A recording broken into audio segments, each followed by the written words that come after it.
Beraien jazarpena eta bortizkeria muturrera eraman dute eta egun pertsona batzuen senidea izatea delitu bilakatu.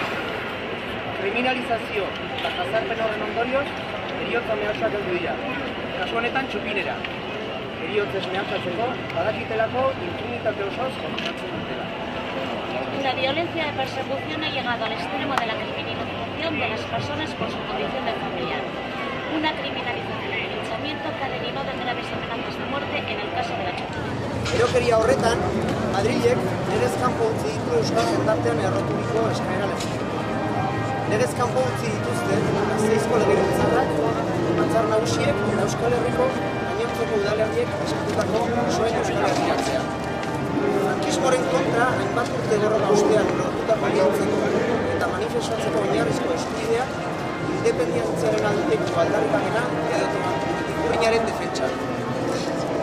Demandas sociales tan legítimas y alienadas como el traslado de los presos y presas vascas a su tierra, asumidas incluso por el Parlamento de Gasteiz, las Juntas Generales y la práctica totalidad de municipios vascos, y el derecho fundamental de reunión y manifestación, conseguido tras muchos años de lucha contra el franquismo, e incluso la demanda legítima de independencia o la defensa de la Ikurriña, han sido prohibidas de facto por Madrid. Gernikako alkatea izan ezik, Euskal Alderdi, sindikatu eta eragile gehienak jazarpen, bortizkeriaren eta oinarrizko eskubidearen ukazioen aurrean erakutsitako isiltasunak kezkatzen gaitu.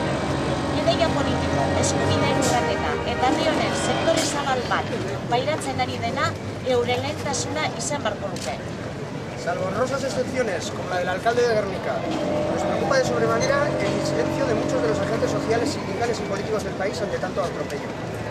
Esto que hoy denunciamos, la persecución de las ideas y de un sector social considerable de este país, debería formar parte de su agenda política. Biltzeko eta manifestatzeko ideia propioak izateko eskubidea, zein baldintza berdinetan gauzagarriak izateko eskubidearen defentsa lehentasunezko beharrak dira. Hori dela eta, hilaren 21erako, hau da, ostiral honetarako, adierazpen askatasunaren alde demokrazia ematean manifestaziora deitzen dugu. Mobilizazioa arratsaldeko ordu batean abiatuko da Zabalburu plazatik. Eta bertan parte hartzeko deia luzatzen diegu askatasunaren alde eta terrorean oinarrituriko aurreko erreginaren itzularen kontra dauden norori. Adierazpen askatasuna, demokrazia. La defensa del derecho fundamental de reunión y manifestación, así como el derecho a tener nuestras propias ideas y poder defenderlas en igualdad de condiciones, se convierte en una necesidad de primer orden.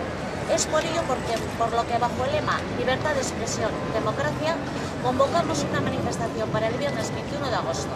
La movilización a la que invitamos a participar a todo aquel o aquella que esté a favor de la libertad y en contra de la vuelta de regímenes anteriores de pensamiento único y terror, comenzará a la 1 del mediodía en la Plaza Zabalburu y culminará en la Plaza Circular.